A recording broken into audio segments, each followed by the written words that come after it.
Vadodara Halol road પર જરોદ ગામ પાસે એક સાથે 5 વાહનો વચ્ચે ગમખ્વાર અકસ્માત થતાં 2 વ્યક્તિના ઘટના સ્થળે મોત નીપજ્યા હતા।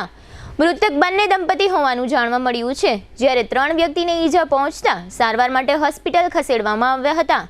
અકસ્માતના કારણે રોડ પર 3 થી 4 કિલોમીટરનો લાંબો ટ્રાફિક જામ થઈ ગયો હતો। આથી હાલોલ વડોદરા ટોલ માર્ગ બંધ કરી દેવામાં આવ્યો હતો।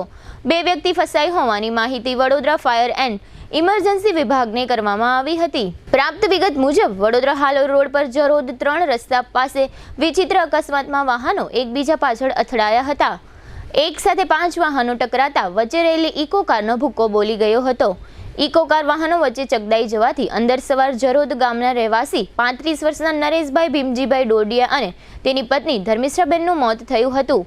ઇકો કાર સાથે નરેશભાઈ રોડ ક્રોસ કરતા હતા તે વખતે અકસ્માત નડ્યો હતો। હેવી લોડર ટ્રક, પાણીનું ટેન્કર, ઇકો કાર, રિક્ષા અને કિયા કાર આમ 5 વાહનો વચ્ચે અકસ્માત થયો હતો। ઘટનાને પગલે સ્થાનિક લોકોના ટોળે ટોળા ઉમટી પડ્યા હતા, તેમજ જરોદ પોલીસ, ફાયર બ્રિગેડ સહિત બચાવ કામગીરી હાથ ધરી છે। અકસ્માત થતા વાહનોની લાંબી કતારો લાગી હતી। અકસ્માતમાં અન્ય 3 વાહન ચાલકોને નાની મોટી ઈજા પહોંચી હતી।